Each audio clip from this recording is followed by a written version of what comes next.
Muito bom dia, povo de Deus. Paz seja com todos, amém? E aí, carnavalescando muito ou nem? Um pouquinho, né?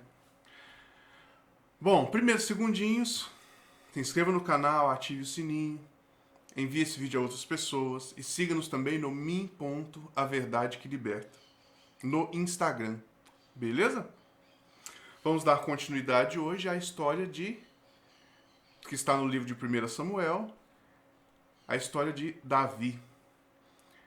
E hoje nós veremos o fim de Saul. Oremos. Pai,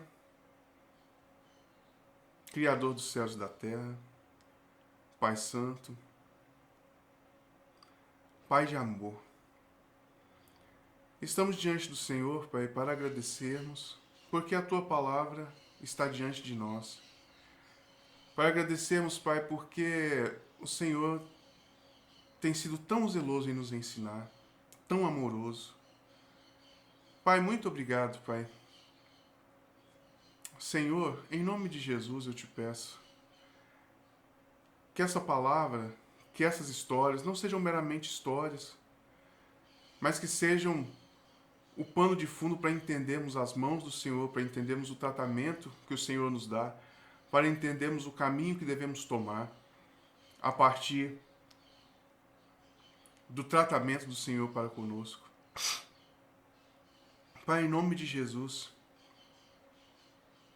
eu te peço, abençoa cada um dos irmãos. Senhor, em nome de Jesus, todo tipo de dificuldade, todo tipo de coisa que os atrapalha de conhecer o Senhor, todo sofisma, toda mentira que eles acreditam ser verdade, em nome de Jesus, que o Senhor possa limpar os corações. Pai, em nome de Jesus, se existe algum enfermo, seja em qual âmbito for, que o Senhor possa, em nome de Jesus, estar curando, estar acessando essas pessoas agora.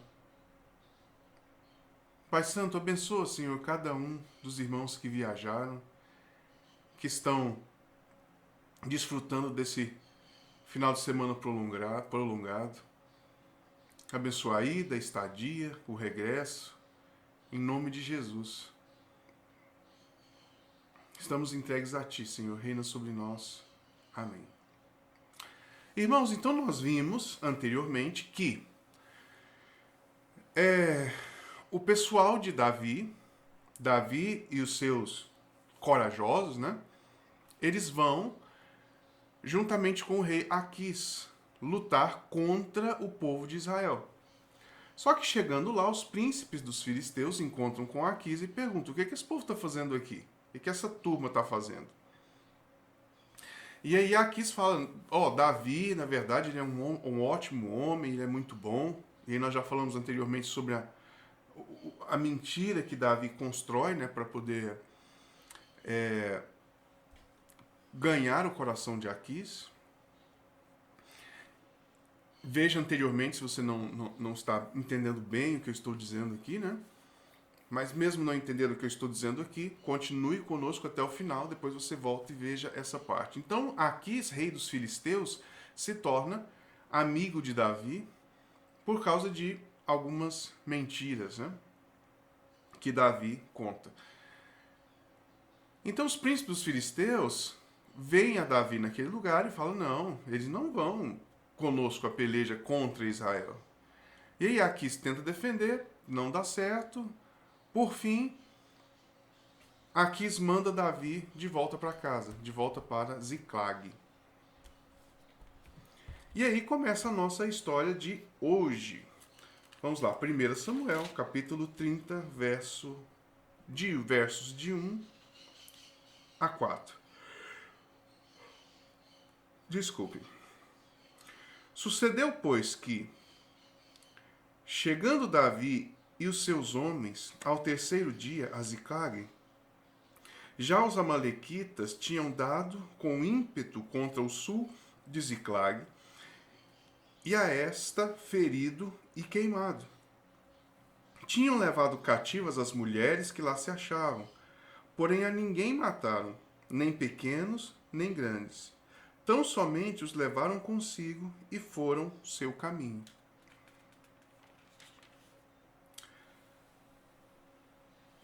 Davi e seus homens vieram a... Antes disso, irmãos, só um pequeno detalhe aqui, que a gente sempre tem comentado. Mas os irmãos perceberam que Davi foi lutar em uma frente, enquanto Davi foi lutar em uma frente, a sua família e a família dos seus amigos foram levadas cativas? Guarde isso, a gente sempre tem falado, irmãos, categorize bem as coisas, busque clareza, busque entendimento para que isso não aconteça. Você vai lutar em uma frente e deixa sua família de lado. Nós vamos ver isso muito claramente na vida de Saul. Luta em determinada frente e a outra parte fica sem guarda. E muitas vezes associada a coisa que não deveria estar acontecendo. No caso de Saul, principalmente. Frentes não deveriam estar sendo lutadas por nós com tamanha veemência, enfim. Então o que aconteceu? Eles foram lutar em uma frente e os amalequitas tomaram a sua cidade, suas esposas, seus filhos, tomaram tudo deles. Não os mataram, mas levaram cativos. Continuando, verso 3. Davi e seus homens vieram à cidade, e ei-la queimada.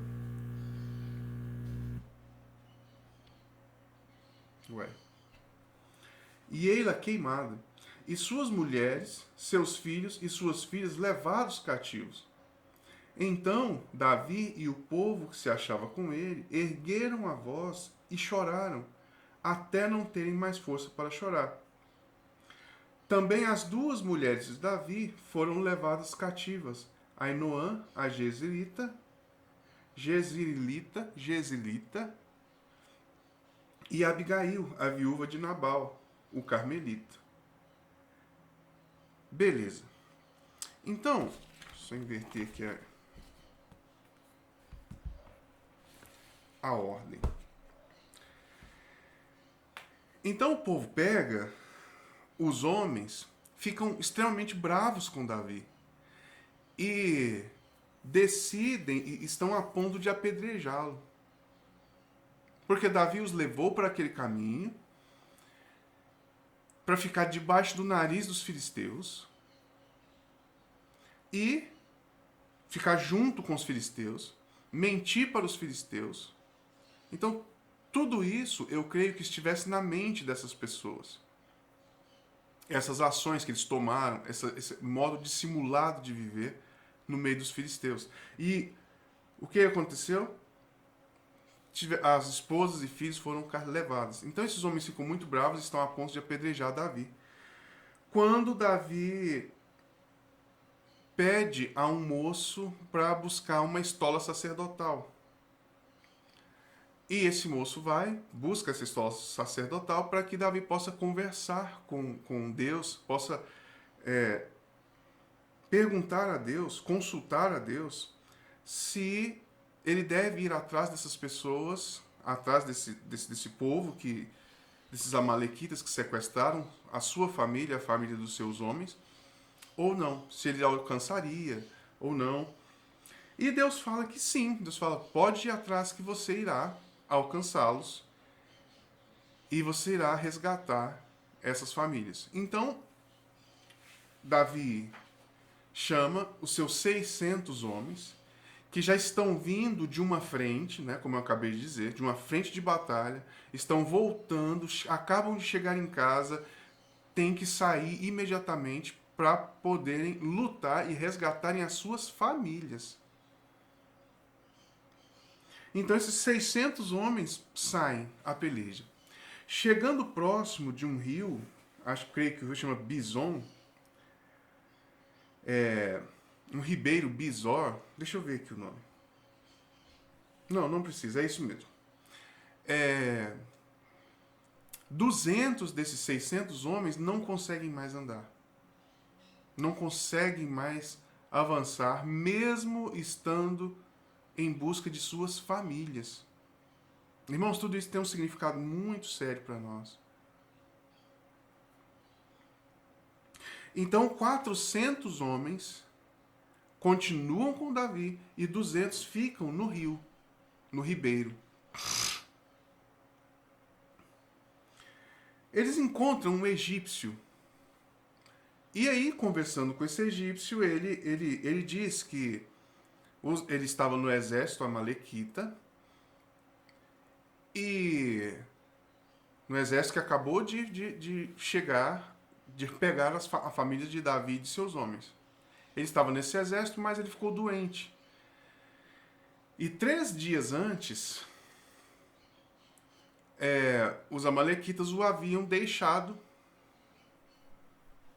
no deserto para morrer. E Davi o encontra. Então ele está muito fraco, muito adoecido. Então Davi e seus homens o alimenta, dá água, espera, né, que ele recobre as suas forças. Então ele recobra as suas forças e Davi pergunta: quem é você? Então ele explica tudo isso que eu acabei de dizer.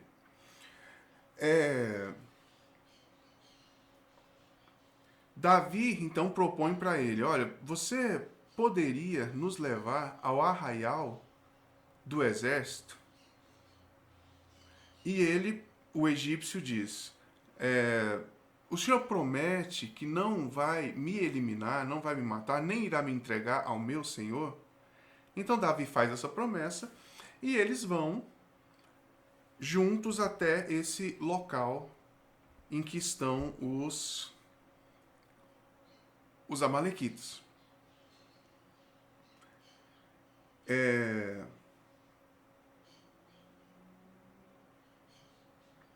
Então Davi os fere, Davi os encontra e Davi e seus homens os ferem durante cerca de 1 dia e meio e elimina a todos, exceto 400 moços, 400 jovenzinhos que fogem a camelo.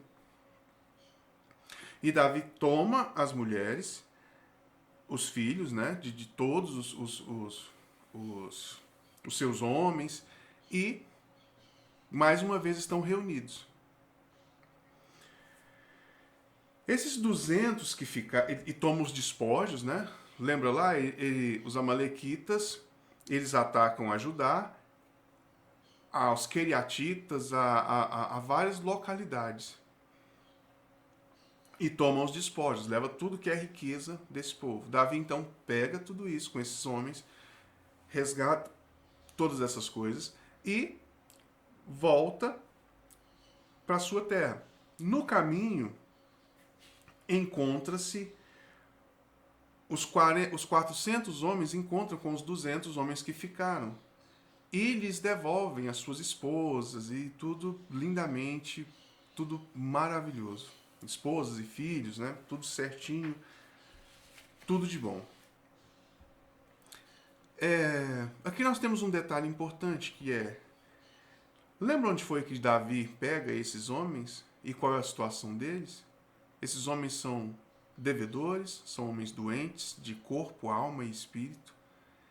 E agora esses homens se tornam guerreiros, esses homens se tornam pais. Isso é muito importante. Porque ao seguirem as ordens de Davi, esses homens crescem e se tornam homens valorosos. Homens valentes. Isso é muito sério, muito lindo para nós. Mas continuemos na história.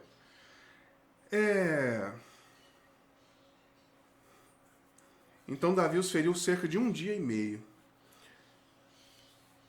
Davi resgata tudo, volta e vamos ler aqui a partir do verso 21. O que acontece? Capítulo 30, verso 21.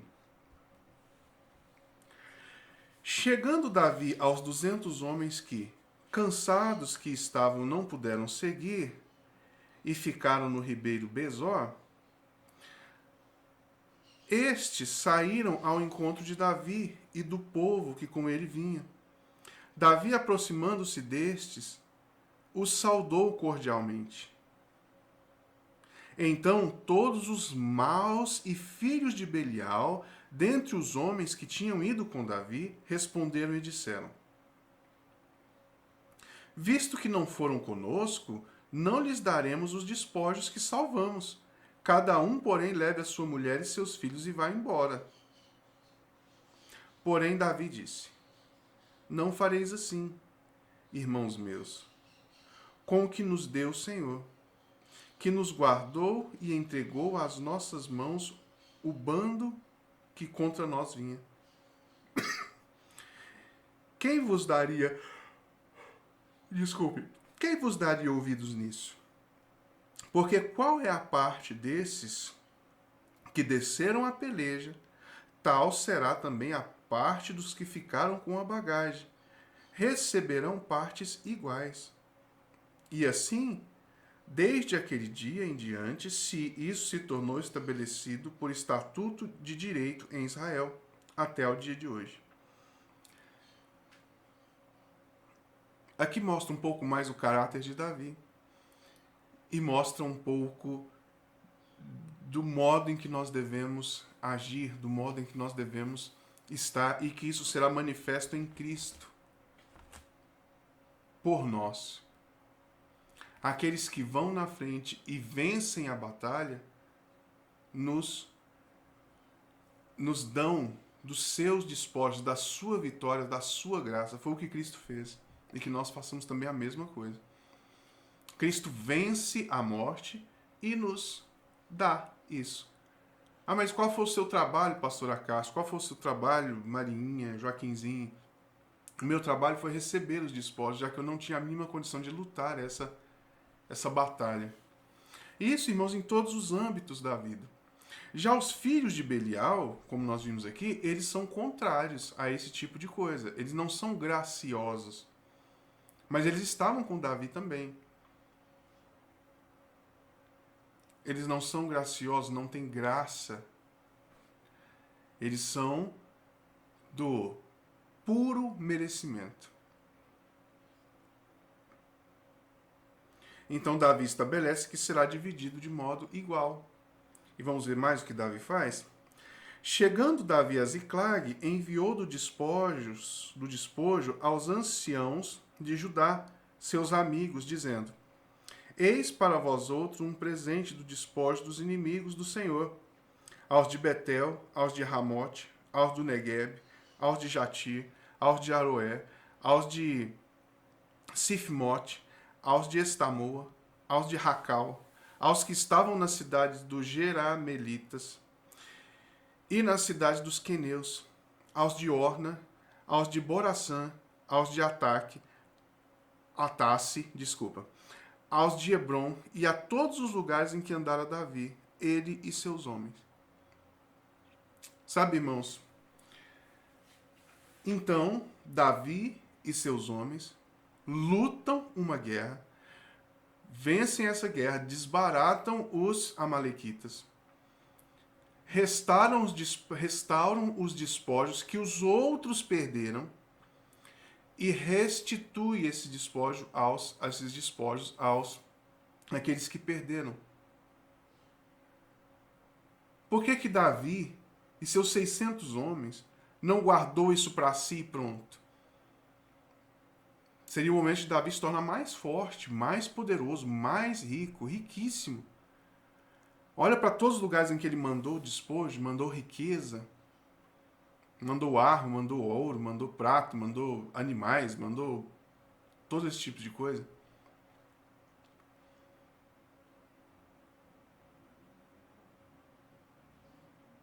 Que o Senhor nos ajude, que nós entendamos o que o Senhor tem a nos dizer.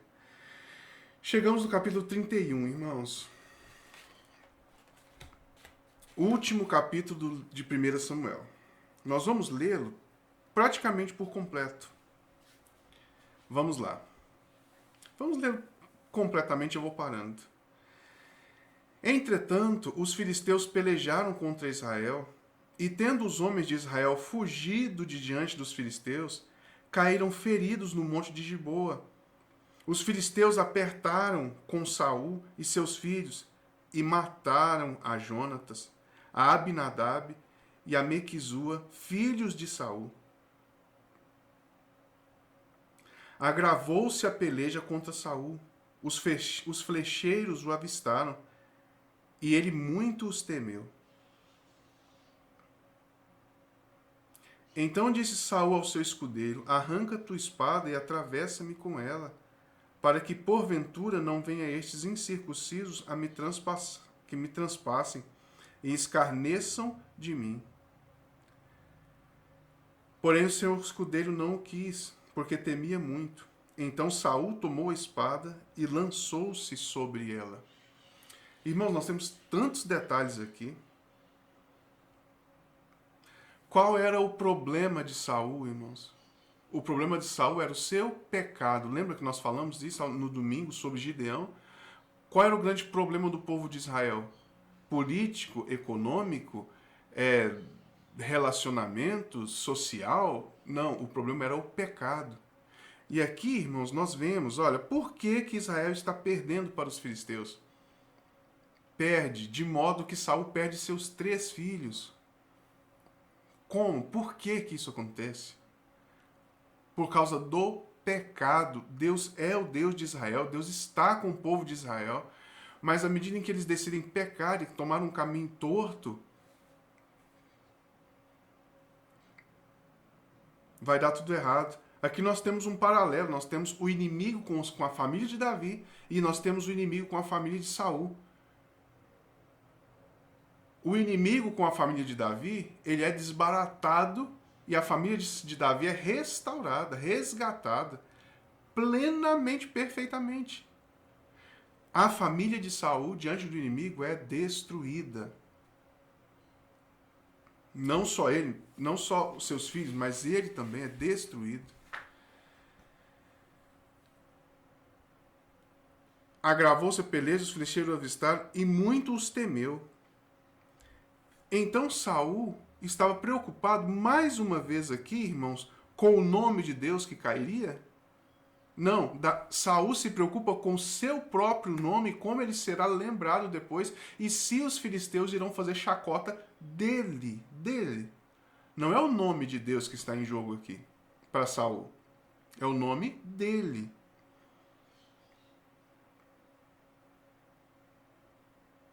A ponto de ele se lançar sobre a própria espada para não ser motivo de chacota dos filisteus. Vamos continuar, que o nosso horário já está apertado. Vendo, pois, seu escudeiro que Saul já era morto, também ele se lançou sobre a sua espada e morreu com ele. Morreu, pois, Saul e seus 3 filhos e o seu escudeiro, e também todos os seus homens foram mortos naquele dia. Vendo os homens de Israel que estavam deste lado do vale de Daquém, do Jordão, que os homens de Israel fugiram e que Saul e seus filhos estavam mortos, desampararam as cidades e fugiram, e vieram os filisteus e habitaram nelas. Então, paralelo aqui, Davi de um lado com sua família resgata e envia despojos e riquezas a todos aqueles que haviam perdido esses despojos e riquezas em função do inimigo. O que acontece aqui? Ele enriquece as cidades.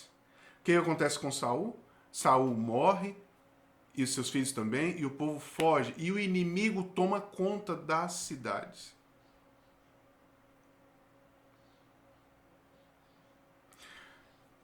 Tem muito mais detalhes, mas depois leia lentamente e vá pedindo para o Espírito Santo vá te falando.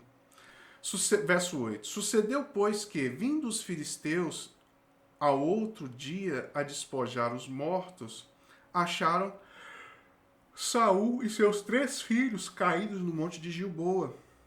Cortaram a cabeça de Saul e despojaram as suas armas. Enviaram mensageiros pela terra dos filisteus em redor, a levar as boas novas à casa de seus ídolos e entre o povo. Puseram as armas de Saul dentro do templo de Astarote, e o seu corpo afixaram no muro de Bet-seã. Então, ouvindo isso os moradores de Jabe e Gileade, que os filisteus fizeram com Saul, Todos os homens valentes se levantaram e caminharam toda a noite e tiraram o corpo de Saul e o corpo de seus filhos do muro de Bet-sean e, vindo a Jabes, os queimaram. Tomaram-lhe os ossos e sepultaram debaixo do arvoredo em Jabes e jejuaram 7 dias. Então aqui, irmãos, nós vimos o fim de Saul. Nós começamos o livro de 1 Samuel com a história de Samuel e rapidamente o povo pede um rei a Deus. E Deus fala, olha, não quero que vocês tenham um rei, que eu seja o rei de vocês. E nós vimos toda a trajetória de Saul. Saul foi um homem escolhido por Deus, mas que se preocupava mais consigo mesmo. Lembra? Samuel chega e fala, que balido é esse de ovelhas que ouço? Deus manda que Saul elimine os amalequitas. E aí a pergunta, e Saul não faz isso por completo. Saul decide guardar o que é melhor para ele. Depois ele fala, não é para mim, é para o seu Deus. Irmãos, observemos a vida de Saul, se não é muito parecida com a nossa. A vida de Saul parecida com a nossa. Nós vimos em todos esses momentos, nós vimos aqui ao final de sua vida, nós vimos no momento em que Davi está fugindo dele e está preso em um deserto, e Saul fala, que bom, Deus o entregou nas minhas mãos. Vem da parte de Deus. Deus nos abençoou. Lembra lá diante da feiticeira de Endor? Saul faz promessas usando o nome de Deus, o nome do Senhor. Sabe, o tempo inteiro Saul está usando o nome do Senhor e fazendo o que é contrário à vontade do Senhor. Nós observamos isso durante todo o percurso da vida de Saul. Irmãos, sejamos muito cuidadosos, sejamos muito atentos, porque nós estamos vendo o final da vida de Saul. E Saul perde os seus filhos, perde o seu reino, perde tudo, perde a sua própria vida, em uma espécie, o que parece ter sido uma tacada só, né? Pá, pronto. Mas não foi. Foi uma construção. Foi uma construção. Saul começa suas falhas lá anteriormente, mas essa construção nada se mostra destrutiva durante grande parte da vida de Saul. Saul então tem as suas esposas, Saul está sentado no trono, Saul manda e desmanda nos homens, ele manda e desmanda nos impostos, ele quem resolve as coisas, só porque dentro dele e fora dele também, tudo isso estava se decompondo, estava se destruindo. Mas olhando, eu acredito até aos seus próprios olhos, ele não via isso. Porque ele falava em nome do Senhor. Ele profetizou. Lembra? Ele se junta com profetas e começa a profetizar. Profetizar uma coisa que é contrária à que ele estava fazendo, que ele estava perseguindo a Davi. E ele começa a profetizar quando ele vai atrás de Samuel, a casa dos profetas. Então, irmãos, parece que foi de uma vez, né, que ele teve toda a sua vida destruída, mas não, foi uma construção que aparentemente, talvez para ele e para os outros, ele usando o nome do Senhor e tudo mais, levando sacrifício para o Senhor, as pessoas olham de fora e não veem absolutamente nada de diferente, nada de errado. Mas Deus está vendo. E o inimigo também. Sabe, irmãos, enquanto nós formos, observa isso, pensa nisso, enquanto nós formos amigos de Deus, tá tudo certo. Nós não podemos, irmãos, nos tornar inimigos de Deus, ainda que usando o seu nome. Saul fez isso. Saul se tornou um inimigo de Deus. Saul se endiabrou, fazendo o que era contrário aos olhos de Deus, o que era injusto. Aparentemente, estava tudo bem, mas não estava. E aí nós entendemos o texto do Novo Testamento que diz o seguinte: afastai-vos de mim porque eu não te conheço. E aí o pessoal diz assim, né? Mas Senhor, eu expulsei demônio no seu nome, eu fiz tal coisa no seu nome, eu fiz aquilo outro no seu nome. E fala assim, Jesus fala assim, olha, não te conheço. Esse é o caso de Saul, que verdadeiramente ele era inimigo de Deus. E parece ter sido muito rápido, né? Mas não foi uma construção que Saul fez. Irmãos, avaliemos e reavaliemos as nossas construções. Estamos terminando. Saul continua rico, a sua família continua lá. Ele fala em nome do Senhor o tempo todo. Ele fica endemoniado. Olha, os demônios o pegam, o destrói a sua mentalidade, então ele precisa de ajuda, precisa de que alguém ore por ele, que alguém toque uma música para ele. Inclusive, Davi serve a esse propósito.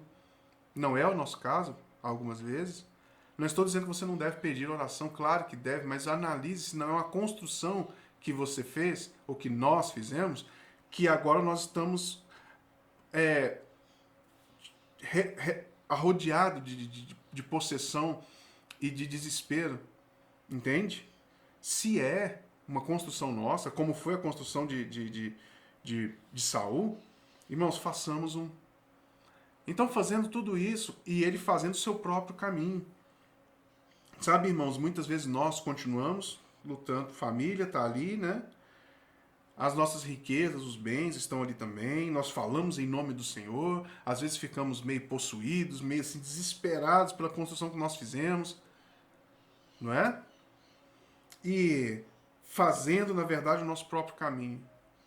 Sabe, irmãos, que Deus nos ajude e que cabe a nós fazermos esse exercício racional e não, vou fazer outro caminho, não posso fazer esse caminho aqui.